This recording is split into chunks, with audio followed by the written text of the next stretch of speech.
Lihat anak-anak kita sekarang, Bu. Santun itu sama pacarnya.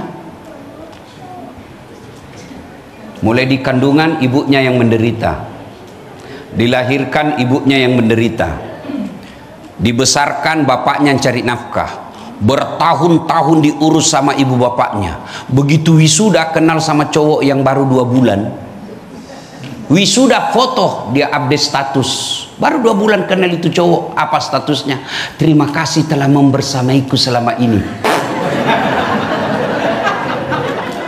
Ibu bapak, saudara-saudara sekalian yang saya hormati, saya mau tanya ibu-ibu, ketika ibu nanti sakaratil maut dan wafat,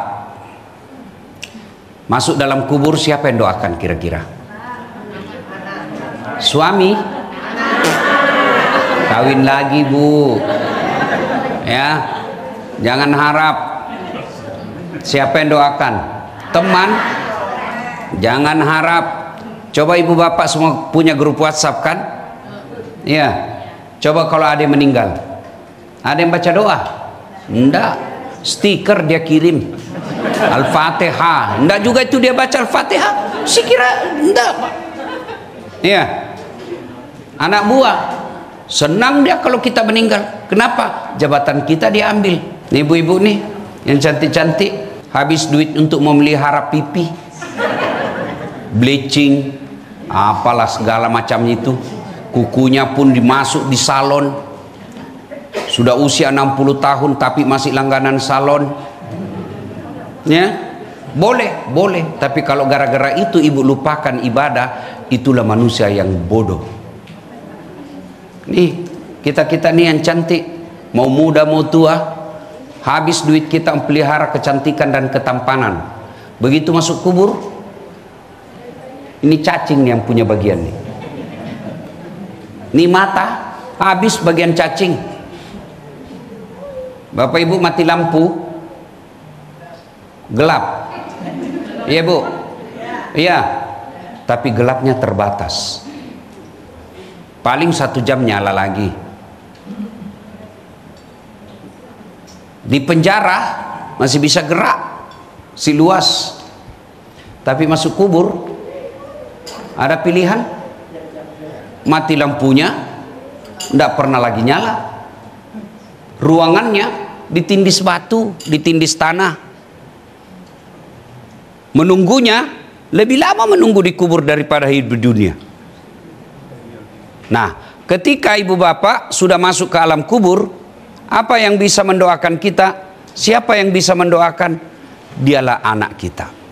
Sayang sekarang ibu-ibu, anak kita cerdas,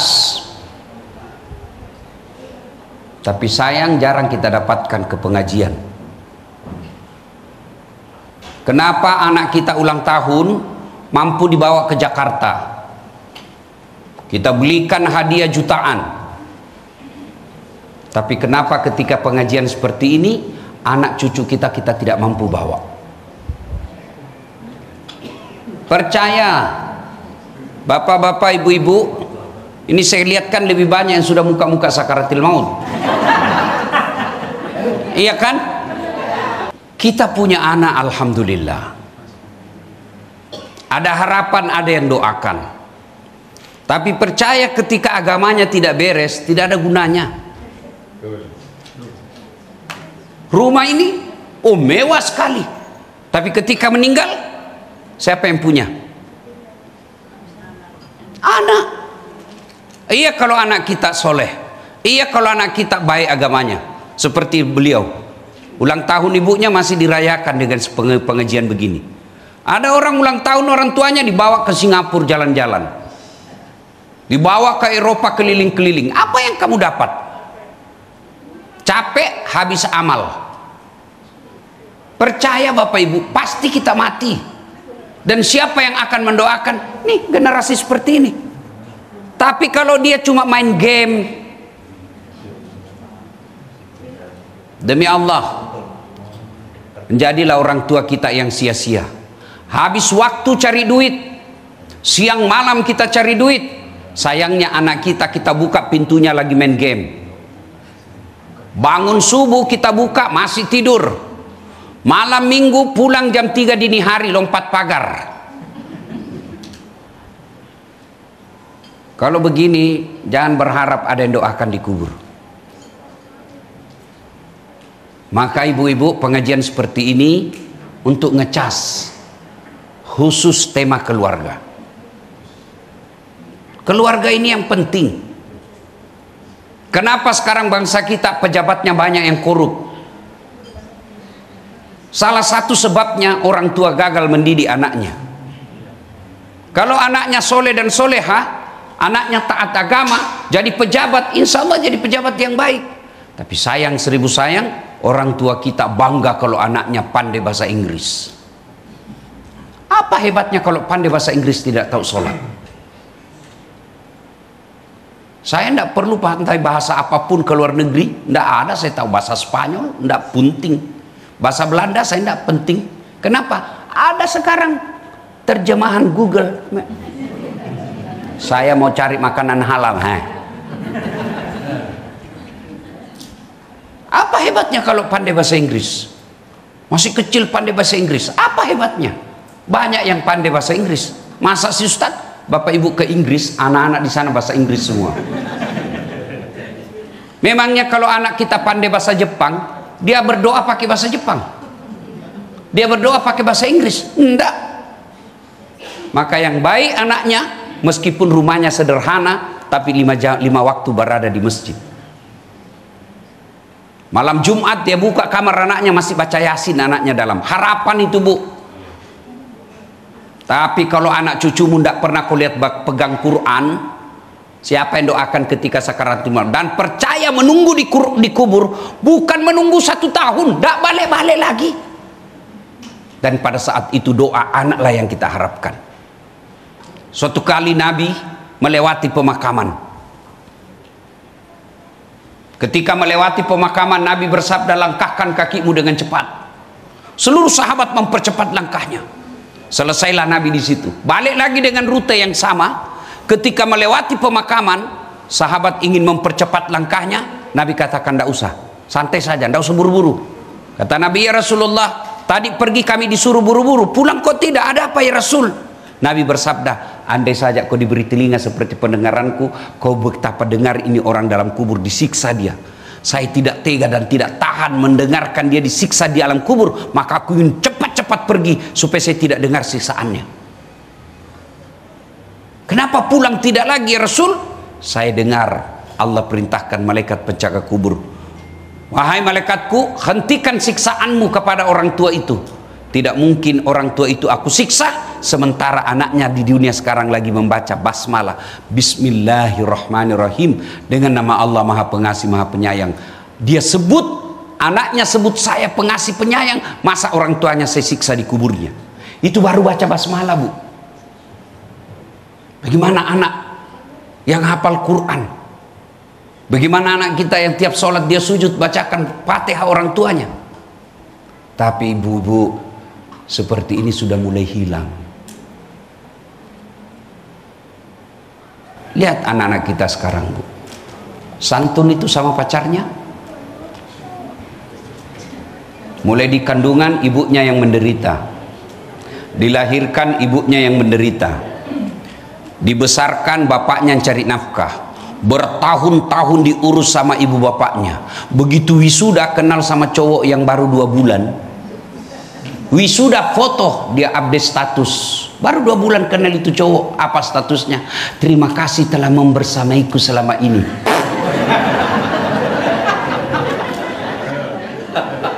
Inilah realitas anak-anak kita, Pak.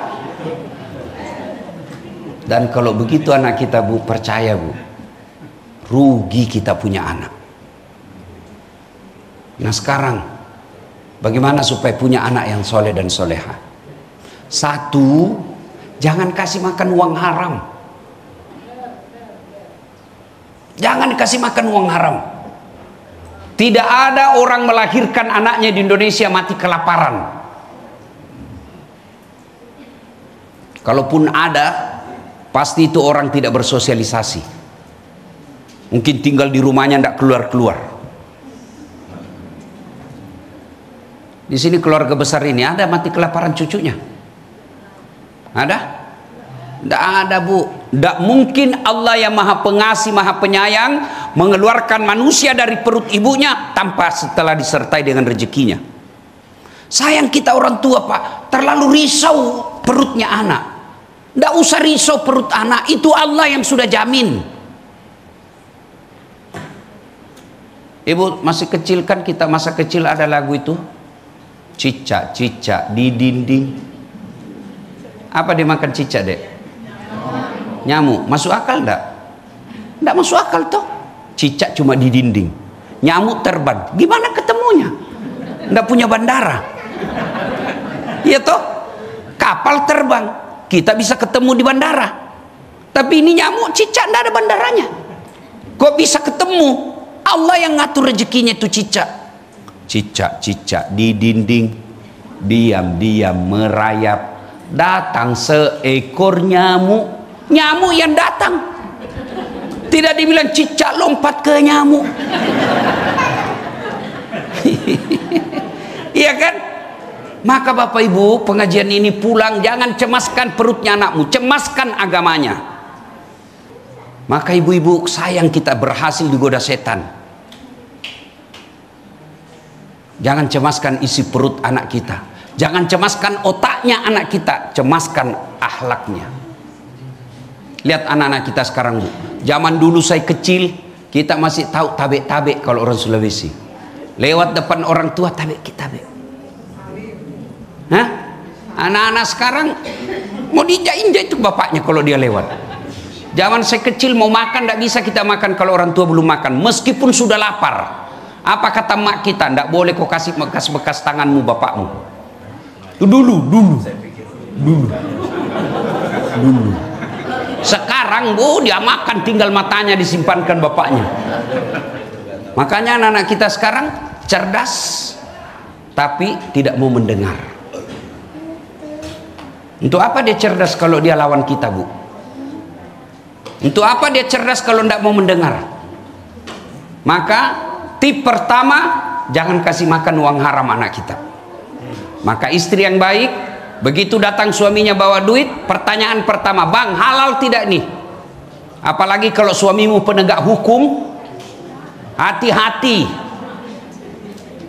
Bang, biasanya gajimu cuma 7 juta. Ini kok 7.500.000. Dari mana ini 500? Halal tidak? Halal, Bu. Alhamdulillah, mau masuk. Enggak jelas itu, Bu. Saya enggak mau. 500.000 kasih keluar. Saya tidak mau anak saya makan uang haram. Itu baru istri yang soleha. Bisa, Bu? Berat kali. Bu, bisa? 500.000 bisa, 50 juta. Kali 50 juta Ya. 2. Supaya anak kita soleh dan soleha, jangan berikan contoh yang kasar. Jangan berikan contoh yang tidak baik. Kadangkala saya heran lihat bapak-bapak, tidak mau kalau anaknya merokok, baru dia merokok depan anaknya. Gimana ceritanya? Awas kalau saya dapat kau merokok, saya tempelin kamu ya. 10 menit kemudian, nak kau pergi beli rokok, pret. Kalau ada yang bilang rokok baik, suruh anak merokok di depan kita. Tolong dengar baik-baik ini bapak-bapak yang perokok. Saya bermazhab haram. Kalau ada ulama mengatakan makruh, pasti karena dia juga merokok. Apa faedah itu rokok? Saya tidak mungkin tidak bisa saya berpikir kalau tidak merokok. Bohong. Buktinya Ramadan bapak bisa berpikir tidak merokok siang hari. Kenapa? Karena ada motivasi di situ haram. Kalau ada yang bilang merokok baik, besok pulang ini panggil anak atau cucu yang usia SMP, nak kau pergi beli rokok 2 bungkus, 1 untuk kamu, 1 untuk saya. Pasti bapak tidak mau. Kenapa? Karena bapak yakin itu tidak baik. Jangan harap anak kita santun ngomong kalau suami istri kita bertengkar kasar. Betapa lukanya perasaan anak, ibunya dimaki-maki di depan anaknya. Memang kau istri goblok, boros, dilihat sama anak gadisnya. Bagaimana perasaan anak? Boleh bertengkar, boleh, tapi jangan di depan anak. Kalau menghendaki anak yang santun, sopan, orang tua dulu yang kasih contoh. Tak heran sama anak tetangga kita santun, anak kita sendiri kasar. Kalau ketemu anak tetangga, piye kabare nak? Abi ji, sama ya. Bagaimana kabarmu? Wah. Jangan kasih contoh yang tidak baik. Yang ketiga, supaya anak kita soleh dan solehah, kasih nama-nama yang baik. Nama-nama yang baik, nama selebriti bukan. Nama-nama yang baik, nama artis bukan. Nama-nama yang baik itu nama yang ada doa di dalamnya. Mutmainnah, jiwa yang tenang. Aisyah, istri Nabi. Naurah, bunga. Kasih nama yang baik. Ada yang bilang apa arti sebuah nama? Oh, salah. Bayangkan kalau semua di dalam sini tidak ada namanya. Gimana kita manggil? Hoi. Hoi. Itu nama penting. Itu kalau Bapak belajar sejarahnya Nabi, semua aksesoris dalam hidup Nabi itu semua ada namanya. Tongkat Nabi ada namanya, ontanya Nabi ada namanya, semua dikasih nama penting. Coba Bapak Ibu sebut namanya. Minimal saya tahu dua hal. Satu, agama. Dua, suku. Nama siapa? Abdurrahman, Muslim. Sama namamu? Bertus, non Muslim. Iya toh? Ya. Yang kedua, nama suku. Siapa namamu? Margono, Jawa. Siapa namamu? Margana, Sunda. Siapa namamu? Ambot Dalle, Bugis. Jenenge siapa? Tingkong Ha. Tidak mungkin Jawa Tinghong Ha. Iya kan? Maka nama itu penting. Dan apa faedahnya nama nanti di itu dalam hidup? Nama itu doa. Ketika temannya panggil, wahai mutmainnah, mutmainnah, itu semua doakan, wahai kau jiwa yang tenang. Abdurrahman, wahai hamba Allah. Abdullah, wahai hamba Allah. Abdurrahman, yang pengasih. Itu doa. Berikutnya, apa gunanya nama di akhirat? Baca itu kitab Durratun Nasihin. Itu kan nama kita nanti, Bu, dikumpul di satu padang namanya padang mahsyar. Kata Nabi waktu itu matahari seolah-olah tinggal satu jengkal dari kepala. Dan pada saat itu nanti kita diadili satu demi satu. Ibu bapak masih ingat waktu pilkada? Pilpres, pilcaleg, kan ngantri kita tuh, padahal satu TPS 300 orang. Ngantri dari jam 8, kadang siang baru selesai. 300, itu pun TPS-nya ada 8 TPS. Itu pun ada tendanya, itu pun ada AC-nya, ada musiknya, ada konsumsi. Menunggu sampai siang kita menderita.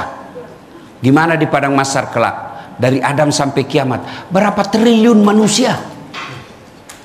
Dan TPS-nya bukan 9, bukan 10, satu aja. Kenapa? Hanya satu Maha Pengadil, Allah. Dipanggil kita satu-satu. Siapa dulu yang dipanggil? Itulah fungsi nama-nama Islam. Abdurrahman, Abdul Jabbar, Mutmainnah, Aisyah, Fatimah, Das'at Latif, Tuti, Tini, Ning, Ningsi, Edi, Jono, di belakang semua. Ini bukan bercanda Pak, ini serius. Ya. Nah Ustadz, bagaimana kalau kita sudah terlanjur nama kita baru tahu hari ini? Diislamkan. Gimana cara diislamkan? Bisa jadi mungkin hari Jumat bikin pengajian bulanan. Oke, sekalian hari ini saya islamkan nama saya.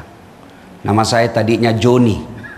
Nah, hari ini saya islamkan menjadi Muhammad Abdul Joni.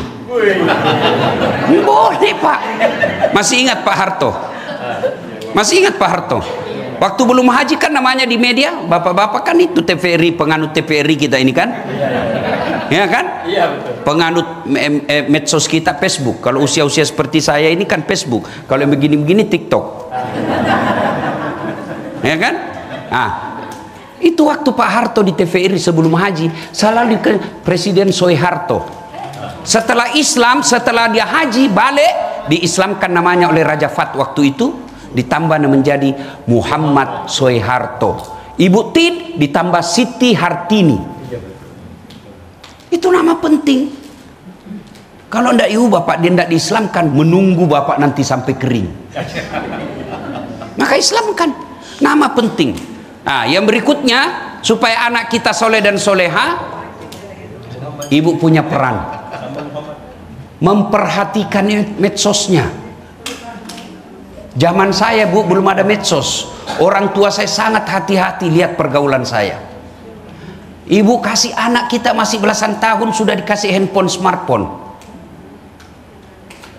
Bahaya enggak? Bahaya. Siapa bilang? Hasil penelitian Australia. Tahun lalu itu ada di share. Pemerintahan Australia melarang anak di bawah 16 tahun punya medsos. Itu jelas tidak berketuhanan yang Maha Esa. Tidak percaya Pancasila. Agamanya tidak jelas. Tapi dia percaya media sosial merusak anak-anak mereka. Nah, lihat anak-anak kita sekarang, Pak. Boleh pakai handphone? Boleh. Tapi begitu sampai rumah, ibu periksa itu apa kontennya. Siapa yang didik anak kita sekarang? Medsos. Siapa apa yang dilihat? TikTok. Semua kata-kata kasar ada di situ. Semua kata-kata memaki ada di situ. Gambar-gambar tidak senonoh ada semua di situ. Kalau ibu bilang, itu kan bisa diblokir, mereka tahu ada aplikasi yang bisa membuka blokir itu. Coba lihat anak-anak kita sekarang, Bu. Kita usia 14 tahun masih main kelereng. 14 tahun kita masih makin layang-layang. Sekarang 14 tahun anak-anak sudah jadi pembunuh dan pemerkosa. Lihat itu medsos. 14 tahun dia bunuh temannya pakai gunting. 13 tahun sudah hamil. Dan demi Allah, orang tua seperti ini percaya tidak akan tenang hidupnya.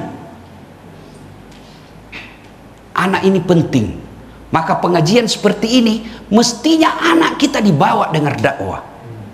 Saya ini, Bu, tidak pernah pondok pesantren, tidak pernah sekolah agama secara khusus. Dari mana saya belajar agama? Bapak saya kalau sudah sholat subuh dia putar ceramahnya Zainuddin MZ. Dari situlah saya mulai tertarik dengar dakwah. Kalau dengar dakwah minimal saya tahu. Orang kalau dengar informasi itu, Bu, 3 sasarannya. 1, dari tidak tahu menjadi tahu. Bagaimana ciri-cirinya? Berarti baru dia tahu. Begitu. Baru dia tahu itu. Yang kedua, sikap. Saya setuju itu apa dikata tadi penceramah. Yang ketiga, perubahan perilaku. Maka dengarkan ceramah. Sayang-sayang rumah kita kalau mewah begini, tidak pernah dengar ceramah di dalam rumah. Pagi putar pengajian. Mau tidur jam tidur itu paling enak itu otak menurut psikolog. Itu otak kita gampang merekam ketika mau tidur. Maka ketika mau tidur putar pengajian. Dan saya suka, Pak, setiap saya ketemu emak-emak, bapak-bapak, ustadz, saya suka ceramahmu, ustadz. Setiap saya mau tidur saya selalu putar ceramahmu. Alhamdulillah ceramah saya menjadi pengantar tidur.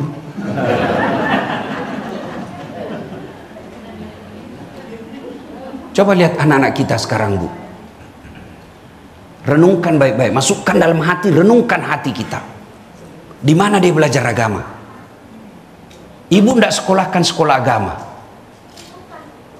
Di rumah tidak pernah dengar dakwah. Orang tuanya tidak pernah nasihatin. Malah anaknya bertanya, "Mak, kenapa tahun lahirnya Nabi disebut tahun gajah?" Apa kata ibunya? Karena bukan tahun kambing, nak. Nah, berapa rukun Islam? Orang tuanya juga disebut rukun Islam salah-salah. Kawan-kawannya anak-anak hedon. Di sekolah anak-anak hedon. Jadi kapan? Siapa yang didik anak kita? Maka minimal kalau bapak ibu cinta sama anak, suntik otaknya dengan agama. Caranya apa? Putar pengajian. Dan sekarang hanya orang malas yang tidak mau belajar agama. Semua ada. Dulu zaman saya mau sekolah, mau belajar agama, ada kitab. Belum tentu ada duit.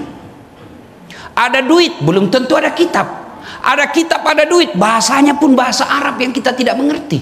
Sekarang semua kitab yang ada di Eropa, di Barat, di Mesir, di Timur Tengah, semua ada dalam genggaman.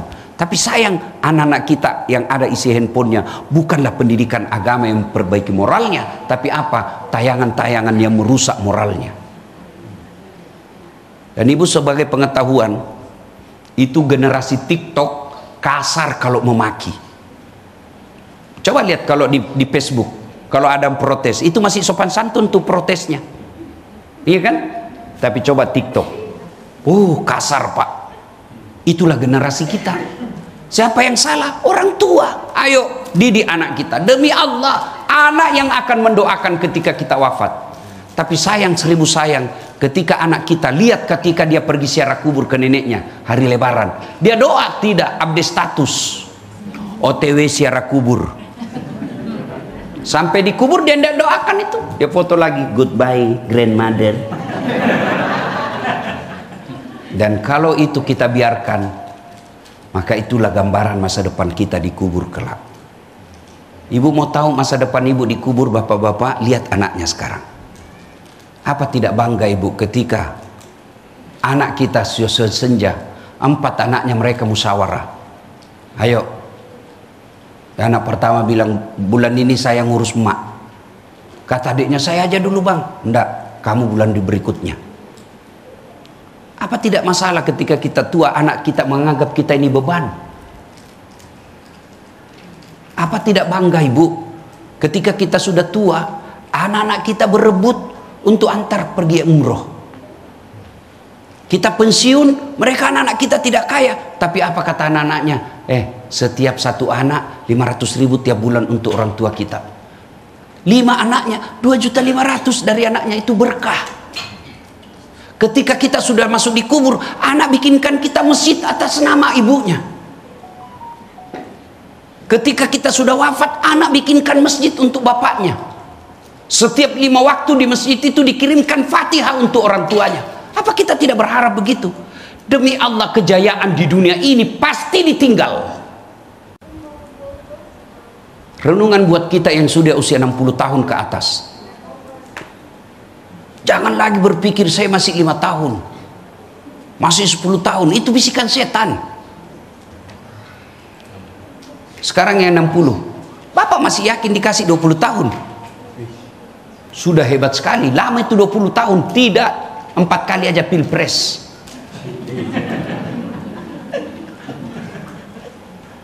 Dan pada saat masuk kubur, anak itulah yang kita butuhkan, doa-doanya.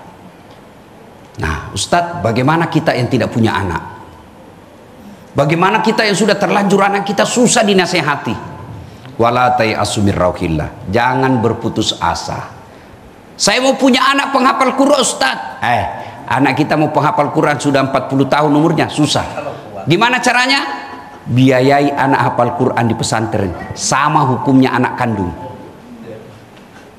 Jadi ibu-ibu yang ada hartanya, kalau ibu meninggal, siapa yang pakai itu harta emas ibu? Mas berlian, siapa pakai ibu? Anak. Istri kedua bu, kawin lagi suaminya ibu, dia cabutin cincin ini, cincin nikah kita dulu ibu. Nggak mau keluar, dikasih sabun ibu, dia ambil lagi, kita gelak. Ini dulu waktu usia pernikahan kita. Ini waktu saya ajak kau umroh, saya belikan kau emas Dubai. Terakhir gigi palsumu juga dicabut.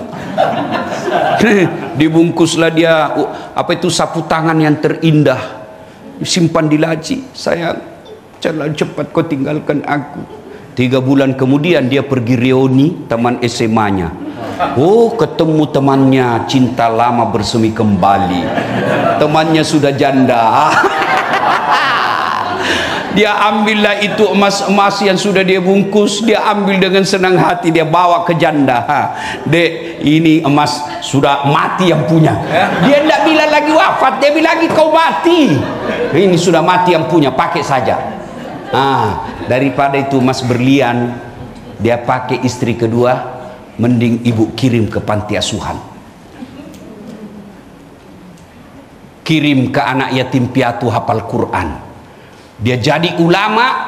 Selama dia jadi ulama, selama itu orang yang kasih nafkah mendapat pahala seperti pahalanya ulama itu. Jangan terlalu pelit bu. kirimkan sedekah. Dan tidak ada orang bangkrut gara-gara sedekah. Bagi ibu-ibu, maafkan saya, bagi istri-istri orang kaya, ndak usah pakai yang asli, Bu, yang palsu aja. Kenapa? Biar ibu pakai palsu, orang nggak percaya. Pasti, masa presiden direkturnya JNE masa pakai palsu, nggak mungkin lah itu. Nah, ibu pakai yang palsu, aslinya kirim ke anak yatim. Itu yang disebut pandai menyikapi harta. Ibu-ibu yang miskin nggak usah juga pakai yang asli. Kenapa? Orang juga nggak percaya. Dia mana mau dia dapat palsu aja itu. Lebih baik ibu pakai palsu, yang asli kirim ke panti asuhan. Ya, rajin-rajin sedekah tolak bala. Ibu-ibu, Pak, Bapak punya anak nakal, sedekah dengan tolak bala. Siapa yang mau dipanjangkan umurnya, dimurahkan rezekinya, dan tertolak dari bencana, kata Nabi, satu diantaranya dengan sedekah. Bersedekah. Ibu punya anak, waduh saya takut dia di narkoba. Ibu bangun sholat hajat namanya tengah malam.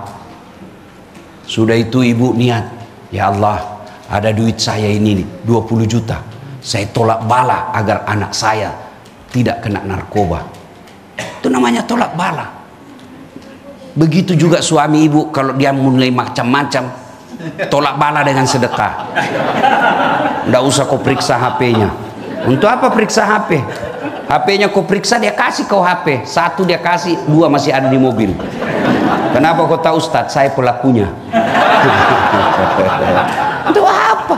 Oh, periksa HP, ambil ini HP. Masih ada, kita simpan satu. Tapi kalau Allah yang jaga suami, maka Allah yang akan melindunginya.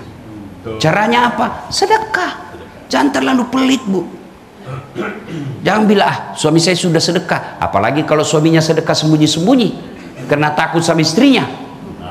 Ibu ndak dapat itu nanti. Maka hari Jumat, Bu, biasakan, Bang, Jumat di mana nanti, Bang? Sini, ini saya titip ya, 200.000 untuk Jumat. Ibu-ibu masak pagi, ada masjid yang ibu tahu, bikinlah makanan, nasi bungkus kayak itu, nasi kuning kayak itu, gado-gado, bawa 10 bungkus, bawa ke masjid, tulis 1 imam, 2 khatib, 3 muadzin. Bayangkan kalau yang baca khatib, yang makan itu muadzin, yang makan itu penceramah, berkah. Termasuk tolak bala itu acara seperti ini, rumah mewah bawa pengajian. Jadikan kebiasaan, tiap malam, setiap sebulan sekali, panggil anak yatim datang ke rumah kita, baca Al-Kahfi, baca surah Yasin, berdoa, karena doa-doa anak yatim itu makbul. Dan hebatnya anak yatim kalau diundang ke rumah begini, takjub dia, Pak. Takjub dengan ustadznya, subhanallah, dia memuji Allah, Pak, masya Allah. Itu kalau orang miskin diundang anak yatim. Tapi kalau orang kaya Bapak undang, datang mencela. Gordennya ndak serasi. Itu diundang makan masih dia celah kita itu orang kaya. Daripada ngundang orang kaya, mending anak yatim piatu datang ke rumah. Tolak bala. Bapak Ibu saudara-saudara sekalian, pada akhirnya ketika masuk dalam kubur, semua akan putus kecuali 3 perkara. 1, anak yang soleh dan soleha. 2, sedekah jariah. 3, ilmu yang bermanfaat. Angka ketiga ini, ilmu yang bermanfaat, dapat ceramah-ceramahnya Ustadz Das'ad. Jangan lupa sebar di grup, like and share. Itulah menjadi amal jariah. Bapak-bapak, istri di rumah halal atau haram? Bukan selingkuh ya. Istri di rumah halal atau haram? Halal. Jam 12 rian Ramadan? Bukan haram, tahan dulu. Asan pi boleh kau pakai buka. Iya. Artinya apa? Kita orang Islam semestinya kalau dia amalkan nilai-nilai Ramadan, jangankan yang haram, yang halal saja mampu kita kendalikan. Maka kalian yang suka ngambil barang haram, suka makan barang haram, jangan kau terlalu berharap bisa matimu dalam keadaan Islam. Ini yang rusak. Kenapa orang korup? Kenapa perampok uang negara? Hampir bisa dipastikan matimu kafir karena kau rugikan satu negara. Kalau kau tidak sholat, kau tobat, ngaku kepada Allah, insya Allah nak dampang kau puangi. Tapi kalau kau ambil uang negara, setelah kau tobat, Nabi bilang Tuhan begini deh, kalau bahasa tak, oke mi pale, wak dampang kau, tapi lo kau yolok milok dampak kau pada merupa tahu ya romuala duina. Saya maafkan kau sebelum kau mati, tapi kau dulu minta maaf sama orang-orang yang kau telah ambil haknya, yang telah kau salah gunakan pajaknya, yang kau potong pajaknya tiap bulan, lalu kau salah gunakan itu pajak. Kau minta maaf dulu deh sama mereka. Maka ini ayat selalu diperdengarkan. Kenapa? Kalau kalian mau mati dalam keadaan Islam, kalian harus terbiasa jangan makan uang haram. Nih, satu. Dua, yang saya mau sampaikan. Kemarin, kan saya ini bolak-balik ke Jakarta 2 hari ini. Nabi sikap Pak Topan tadi, hebat no pisikmu Pak Ustadz di. Bayangkan, tadi kemarin subuh, saya sholat di Bandung. Sholat duha di Jakarta. Duhur asar, Makassar. Isya, Jakarta lagi. Ada kak lagi di sini. Tadi pagi saya berangkat, ada kak lagi sekarang di sini. Kemarin saya satu pesawat dengan seorang pengusaha. Ini pengusaha dengan anak dan istrinya, di bisnis semua duduk. Ibunya di belakang kelas ekonomi. Saya bilang pelajaran berharga buat saya. Pentingnya punya anak yang baik agamanya. Namosogi anakmu, kau de gaga mana de gaga gunana mbok macilaka kau mencajikan anak. Biar anakmu mentereng jabatannya, mentereng dia punya harta, tapi dia tidak punya agama, jangan kau harap itu kekayaannya anakmu kau bisa nikmati. Beda orang tua, kalau dia kaya raya, anaknya pasti ikut menikmati. Subhanallah, Allah beri kita pelajaran malam ini. Pak Taupan sekeluarga. Nah kasih privat jet orang tua anak pulang. Harta bisa dicari, tapi kesempatan memuliakan orang tua itu jarang bisa ditemukan.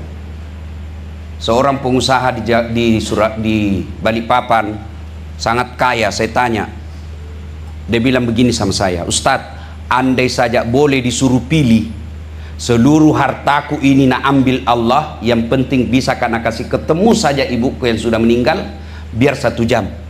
Ambil semua hartaku Tuhan yang saya miliki, yang penting kasih ketemu kak dulu orang tuaku. Menyesal, kenapa? Waktu dulu belum kaya, dia tidak sempat membahagiakan orang tuanya. Maka adik-adikku yang ada di tempat ini, kakak-kakakku yang ada di tempat ini, para politisi dan pengusaha orang kaya yang ada di tempat ini, sebelum ajal menjemput orang tua, bahagiakan orang tuamu. Dan alhamdulillah, tidak ada orang bangkrut, tidak ada orang sengsara hidupnya kalau dia muliakan orang tuanya. Di tempat inilah menjadi contoh.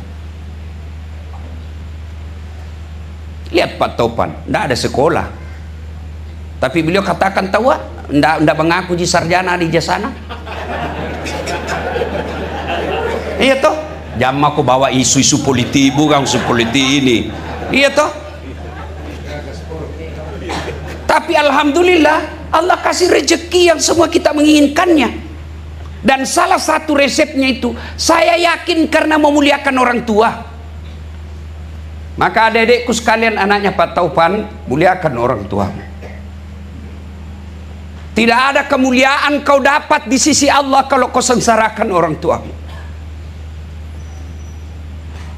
Ada orang setengah mati cari nafkah, dia dapat itu nafkah, dia dapat dikasih oleh Allah persembahan apa yang dia mau, tapi dia tidak punya ketentraman jiwa. Kenapa? Orang tuamu kau sengsarakan. Bagaimana caranya kau mau bisa tega kau lihat orang tuamu kena ekonomi, kamu berbisnis? Saya tidak bersangka-sangka, biasanya kejadian begitu kalau menantu juga kurang ajar. Mau mi anaknya, apa datang istri, apa tonseng, Solid pagat tuh, nah bisa jadi belakang. Dapat suami yang takut sama istrinya, si kenal lalu. Tapi Ibu Amalia alhamdulillah. Nah biar mau kita suami kalau istri tak pan rasu-rasu, ndak ton jalan pak. Apalagi kalau Nabila pilih mako, mamamu atau saya istrimu, mana bisa dipilih dong? Mana bisa dipilih antara istri dan mama, sama-sama penting. Saya tanya gini, jangan ki marah-marah ibu. Nah saya tanya ki, saya cinta ki supaya masuk ki surga sama-sama. Pernah ki rasakan namanya hamil toh? Pernah? Enak enggak? Menderita 9 bulan. Pernah kita rasakan bagaimana melahirkan. Tapi kalau orang kaya sekarang bisa minatur tanggalnya. Nabila mami. Iya toh? Tapi kalau melahirkan secara normal, Allah kasih apresiasi seperti dijelaskan Ustadz tadi, mati syahid pahalamu. Ibu pernah merasakan menyusui? Apalagi waktu na tumbuh gigina toh? Oh male, oh noko kah? Nu tinju tidak, ndak ada. Kau tinju, kurang ajarin kau gigi kah? Ndak, na buju itu kasih. Lepas kau nak. Siang anak na, malam jantung makiriu bapak-bapak. Iya toh? 3 inilah yang ditanggung seorang perempuan dan tidak bisa dipikul seorang laki-laki. Sehebat apapun fisiknya laki-laki Pak Jim, yang otot-ototnya sampai seperti pahanya di pinggap tangannya, dia tidak bisa memikul namanya hamil. Kita paling laki-laki menderita ketika istri tak ngidam. Apa doanya berhenti ngidam istri Ustaz? Ngidam apa istri tak? Nah bilang nanti dia bisa kan lihat tidur, nanti dia bisa tidur kalau nak lihat ke di atas lemari. Oh male, aku bilang jadi kalau mau tidur jam 10 Ustaz, nah suruh naik di atas lemari. Aku bilang berhenti kau nak kerjai kau itu. Paling itu kalau ngidam. Paling kita laki-laki stres kalau dia melahirkan. Bolak-balik kita di depan pintu tapi masih sempat merokok. Perempuan melahirkan pertaruhannya, kalau tidak setengah mati sekalian. Menyusui, ini 3 sehebat pun laki-laki tidak bisa dia tanggung. Makanya pantas ketika Nabi ditanya, ya Rasulullah, setelah Allah dan Rasulnya siapa yang saya taati? Kata Nabi, ibumu mengandung. Setelah itu siapa ya Rasul? Ibumu melahirkan. Setelah itu siapa Rasul? Ibumu menyusui. Setelah itu siapa? Bapakmu. Ibu, bapak. Berarti 3 ibu, 1 bapak. Jangan lagi salah paham salah paham ngasih minne. Betul gitu kau lu. Apa kau poligami nama istrimu saja pegang remote kontrol tidak bisa mau kuambeki. Iya. Ibumu, bapakmu. Kenapa? Karena 3 kali penderitaan perempuan yang tidak bisa ditanggung kita laki-laki. Maka aneh, saya tidak masuk di akalku kalau ada menantu dia suruh suaminya pilih antara istri sama mertua. Bagaimana ceritanya? Nah pernah aku rasakan itu melahirkan. Saya tanya ki dulu ibu, jawab saya nak. Bu, siapa yang lahirkan anak tak? Mamanya. Siapa yang mengandungnya? Mamanya. Siapa yang menyusuinya? Dulu waktu kecil, mamanya. Siapa yang sekolahkan? Mamanya. Siapa yang didik? Mamanya. Sekarang siapa yang terima gaji nasominu? Istrinya. Kalaupun nak kasih mamanya ada sembunyi-sembunyi itu kodong. Sembunyi mak sembunyi. Oh nanti ini bisa cepat kau bikin. Kalau begini sifat ibu sama mertua tak jamaki harap. Ya, tafadhal Ustaz. Ya, sehat Ustaz nih. Ya. Pernah tongku rasakan begitu. Maksudnya apa? Dijadikan pemimpin pengganti. Tapi semua punya kelebihan ya. Jangan lagi bapak-bapak banding-bandingkan ulama. Oh kalau ini ceramah begini, kalau begini. Memangnya kalian ini tim hakim? Ya, dengarkan saja. Semua ulama itu baik, semua penceramah baik dengan versi dan tata cara masing-masing. Saya dibully di medsos dan hari ini saya jadikan status di IG saya. Ustadz ini kenapa kalau ceramah hanya ceramah lucu saja? kasih ketawa-ketawa saja. Ini bully saya di Facebook. Saya bilang, ya minimal saya kasih gembira-gembira, kasih ketawa umatnya Rasulullah supaya mereka terhibur. Mudah-mudahan hiburan itu dia tidak mencari maksiat untuk cari hiburan. Bapak, saudara-saudara sekalian, nah ini pelajaran di tempat ini, muliakan orang tua. Tidak ada keselamatan bagi mereka yang durhaka sama orang tuanya. Anak-anak kita inilah yang mesti diturunkan kembali tata cara memuliakan orang tua. Zaman boleh berubah, masa boleh berganti, tapi akhlak kepada orang tua tetap standarnya tidak boleh berubah. Zaman kita kecil dulu, ajak mojek nama bicara kasar otomatata. Jangan bicara kasar sama orang tua. Dilihat saja matanya itu kita sudah dianggap anak kurang ajar. Nah sekarang anak-anak pelototi matanya mamanya. Kita dulu kalau mau makan pulang sekolah jalan kaki kita pulang. Sampai di rumah mau makan buka apa langsung dia bilang mama hehehe. Jangan kau dulu makan nak. Dosa kau kalau sisa tangannya kau kasih bapakmu. Sehingga anak-anak dulu meskipun tidak terlalu brilian, tidak cerdas, tidak cakep, tidak gagah, Allah angkat derajatnya. Kenapa? Mereka memuliakan orang tua, dan itu standar Quran. Ridallah fi ridal walidain, suktillah fi suktil walidain. Ridanya Allah tergantung ridanya kedua orang tua, murkanya Allah tergantung murkanya kedua orang tua. Maka bapak-bapak, ibu-ibu yang hadir di tempat ini, maafkan saya. Titiplah itu anak-anak kita sekarang, perbaiki agamanya, perbaiki akhlaknya. Karena demi Allah, begitu bapak ibu meninggal, anak yang kita harapkan. Pak Taupan dan keluarga ketika wafat ibunya, sangat yakin bisa dikembalikan sehari. Saya tidak mau kasih tahu karena takut tersinggung. Waktu pertama saya bilang dalam hatiku tidak mungkin bisa pulang 1 hari. Cerita itu omnya saja Jokowi 4 hari baru pulang, masih presiden waktu itu. Apalagi Pak Taupan, siapa yang kenal di sana? Apa yang berat di sana, Bu? Tanda tangannya namanya gubernur. Itu karena gubernur. Kalau gubernur bukan pilkada di Dapa, keturunan raja. Pi, kau kasih bangun nih? Siapa mau kasih bangun kalau tidur nih? Ada kira-kira pegawainya pergi ketok pintunya, beda sama kita Pak Walita atau Pak Gubernur tak. Ada darurat bisa ditelepon, Pak orang meninggal ini, tunggu mak. Raja, sultan bisa kasih begitu? Tidak mungkin. Gelisah. Kenapa? Kecintaan kepada orang tua. Sudah menunggu orang di Maros, sudah menunggu orang di Camba, belum datang. Tentu Pak Taupan disalahkan. Saya tidak pernah rasakan itu. 2014 saya bawa ibu ke umroh, tidak ada yang setuju. Saya tomatoai karena ibu saya tidak bisa jalan pakai roda.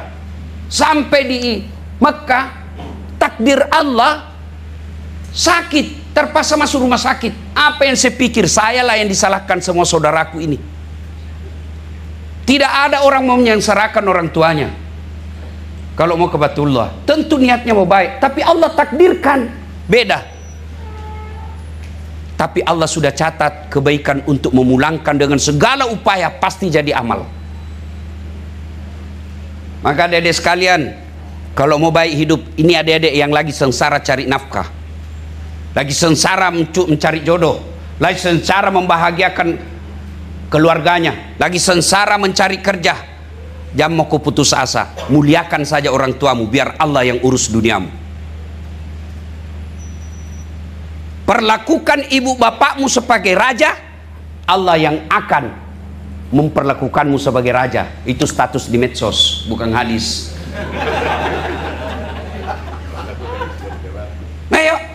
Nah ini sekarang mau kau jadi pejabat, setengah mati kau menjilat sama wali kota, setengah mati kau menjilat sama pejabat. Iya. Aduh, sekolahmu tinggi nak kayak ndak ada mi sekolahmu dilihat. Iya, kata mami tu kareng mati manaki punatin. Pacetong. Lebih ke orang tuamu kau muliakan. Kalau Allah angkat derajatmu, demi Allah tidak ada satupun kekuatan manusia bisa menghalangi. Makanya perbaiki saja hubungan orang tua. Adik-adik sekalian yang lagi sengsara cari kerja, kalau ada duitmu sedikit, mana mamu limbi ji. Biarpun itu cuma 20.000, kau singgah belikan sarapan mamamu, kau datangi di rumahmu, bukan 20.000-nya yang Allah nilai, tapi apa yang nilai? Tahu mau nak kasih bahagia uangnya dengan 20.000, itu yang membuat Allah tersenyum kepadamu.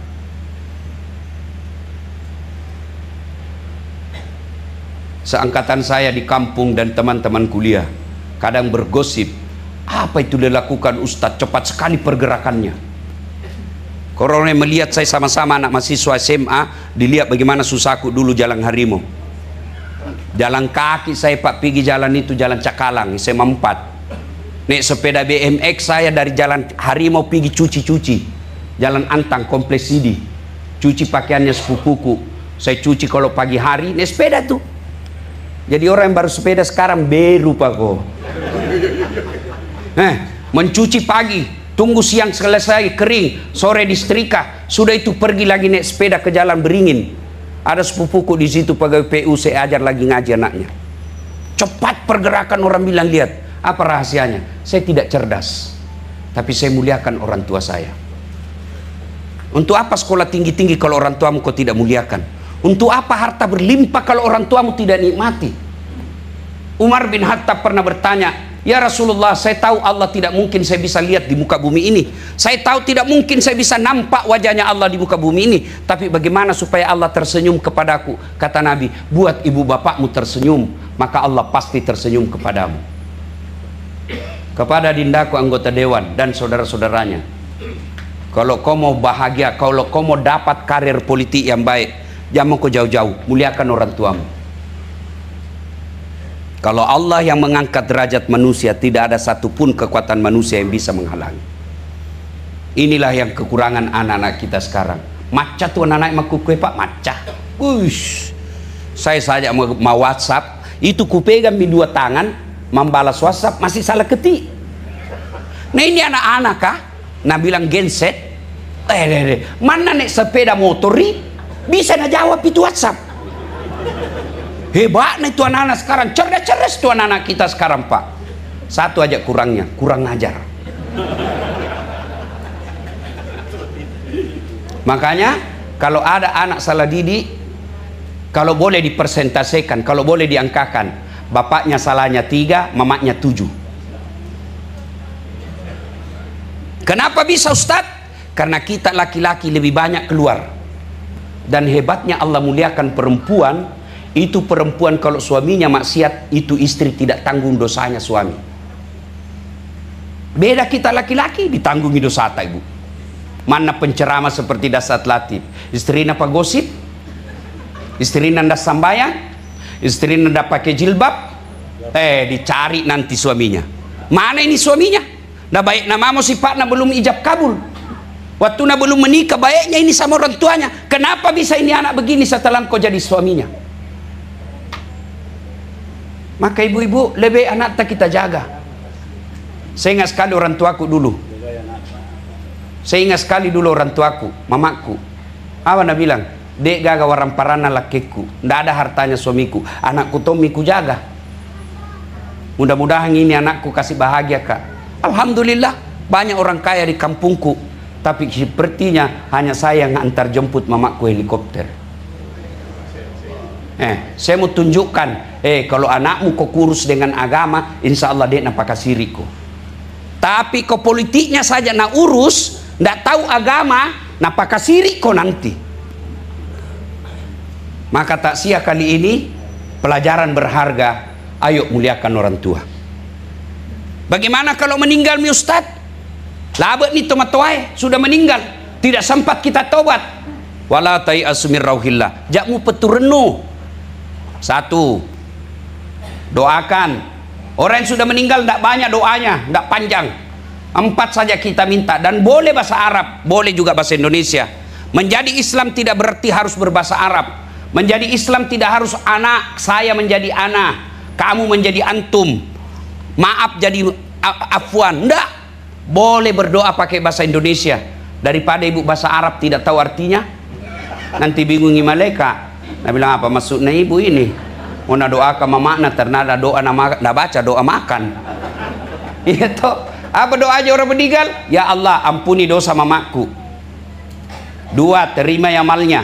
Ada amal tidak diterima? Ada. Amal pilkada, bagi-bagi jilbab.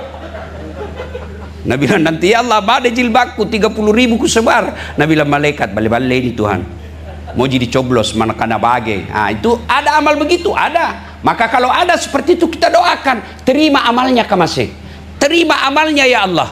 Yang ketiga, palecungi, lipat gandakan kebaikannya. Yang amalnya kalau kun dikalkulasi, diangkakan, amal dia bawa pulang 10 juta, kita minta ya Allah tak terhingga nilainya. Yang keempat, lapangkan alam kuburnya, jadikan kuburnya menjadi taman-taman surga. Alhamdulillah kalau kita hafal doa dalam Quran, Allahumma ghfirli wali walidayya warhamhuma kama rabbayani shaghira. Satu, doakan. Dua, orang tua sudah meninggal, cara berbuat baiknya sedekah. Belajar lagi dari Pak Topan dan keluarga, dibikinkan masjid orang tuanya. Rugi bapak punya uang banyak, kalau tidak ada masjid tak rugi. Mati mendadak. Apa? Ibu-ibu, yang gimana nak? Yang gimana? Ini yang banyak semua mas tak. Kalau mati mendadak ibu, siapa pakai mas tak? Bukan, nggak ada. Istri kedua.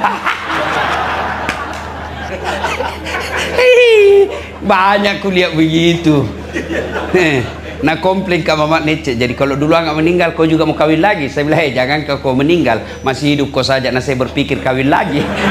Apalagi pun udah mati mangko. Tenamo. Maka ibu-ibu, masya Allah, seperti nyonya ibu Topan. Kalau orang kaya itu saya selalu anjurkan, kekayaan tak emas tak jamak pakai yang asli. Yang palsu mau saja. Kenapa? Orang pasti percaya asli.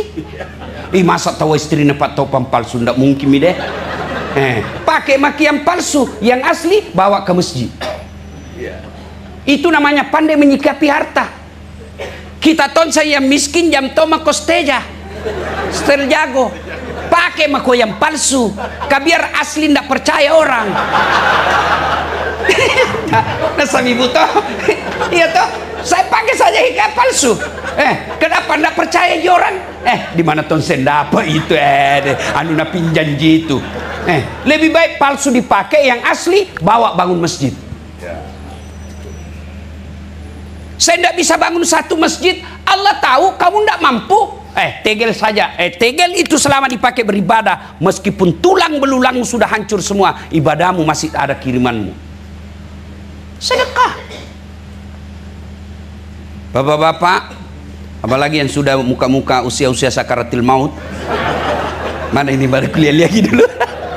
Sudahlah. Kalau ada mirumata, anak-anak tak sudah pada mapan, lebih itu tanata, rukota, tanah luas, jual mie. Tahu ada orang mau yang jadikan dia wakaf untuk kebaikan?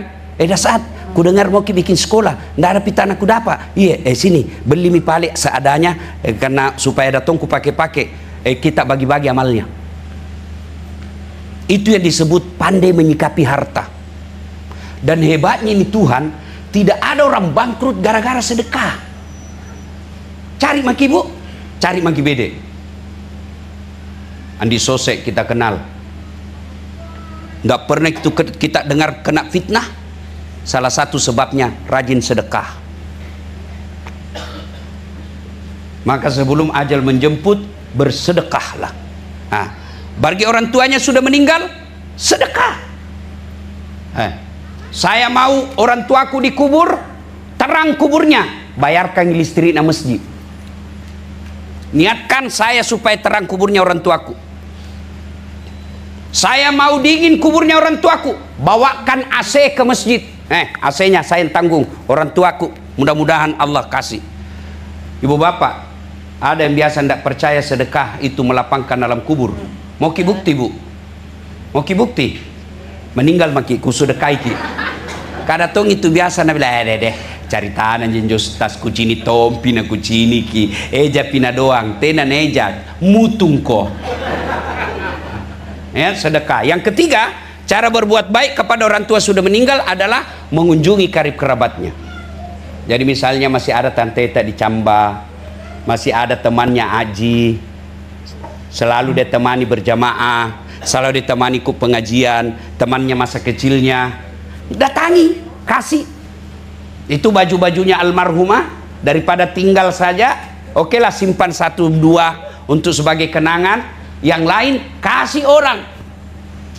Selama dipakai itu menjadi amal jariah. Bapak Ibu, ini almarhumah naliaki. Itu mi ulama-ulama ahlus sunnah wal jamaah nak anjurkan bikin begini, supaya ketika dia datang dia lihat, oh tahu wah ada di pengajian di rumahnya anakku, oh datang Ustaz Dasat ceramah. Nah lihat itu semua ini. Kenapa paling tidak didengar Ustaz? Karena kalau didengar tidak ada tinggal lari ngasem lagi. Ya, kenapa anda dilihat? Karena alam kita beda. Beliau sekarang almarhum namanya alam baka, alam barzah, alam kubur. Kita alam fana, dunia beda. Tapi dia lihat kita tidak lihat. Ibaratnya kaca satu arah. Dia lihat kita, cuma alam kita yang berbeda. Maka itulah pentingnya acara seperti ini untuk menghibur. Oh datangi tawa ini, oh datang begini. Dan enaknya kalau anak kita mapan, banyak yang datang undangan. Lihat begini malam, banyak undangannya. Kenapa? Orang mapan punya anak. Tapi biar mapan anak tanda baik agamanya, tidak ada gunanya. Ini biasa ada 3 cemburu yang boleh. Salah satu diantaranya cemburu kepada orang kaya yang dermawan. Saya biasa dalam hatiku bilang, hebat nih Pak Topan, rumahnya mewah, masuk di grup puasa Senin Kamis. Cari maku itu orang kaya yang ada grupnya Senin Kamis. Cari nih. Paling yang ada grup apa? Grup golf. Grup apa? Mobil mewah. Pak Topan grup Senin Kamis. Cemburu kita kepada orang yang diberi rezeki lalu dermawan. Bapak Ibu saudara-saudara sekalian, tentu ini anak-anak beliau bisa begini karena didikan orang tua. Didikan tidak akan membohongi hasil, kata Facebook. Maka oleh karena itu, jangan ketawa serius kayak ini Bu. Balik nanti dari sini evaluasi kembali cara mendidik anak. Tak kalah mini Ustaz, anakku sudah pada tua kodong, susah miku nasihati, memang terlambat mi kalau menurut logika. Tapi jangan putus asa, hidayah selalu datang dari Allah. Bagaimana kalau meninggal mi anak tahu Ustaz? Jangan putus asa. Mau kau punya anak penghafal Quran? Cari maki anak hafal Quran, biayai. Ada anak yatim piatu, biayai. Selama itu anak menjadi orang baik, sama hukumnya anak kandung tak. Makanya yayasan saya khusus membiayai anak yatim. Termasuk di malam ini kalau ada kita kenal keluarga kata tetangga yatim piatu, bawa ke saya yang sekolahkan sampai dia selesai sarjana. Dengan harapan apa? Mudah-mudahan orang anak, kalau kita tidak punya anak, terutama yang Allah takdirkan tidak ada anaknya atau tidak menikah sampai tua, jangan putus asa. Ada peluang punya anak penghafal Quran. Caranya apa? Pergi maki di pesantren, cari Ustadz Dasat. Ustadz ada kita kenal penghafal Quran, ada. Berapa biayanya 1 bulan? 1 bulan 250.000. Nanti saya biayai sampai tasat 2 tahun. Lalu anak itu menjadi anak ulama, menjadi pendakwah, menjadi politisi yang baik, menjadi pejabat yang soleh. Maka selama anak itu berbuat baik, selama itu yang sekolahkan dapat pahala. Nah ibu bapak saudara-saudara sekalian, pada akhirnya kullu nafsin saikatil maut. Semua yang mati, yang hidup pasti akan mati. Percaya, semua kita ini pasti mati. Tinggal jadwalnya yang kita tunggu. Kematian tidak berdasarkan nomor urut. Kematian berdasarkan nomor undian. Kalau naik undian tidak bisa ditunda, tidak bisa dimajukan, maka perlu kita mempersiapkan diri.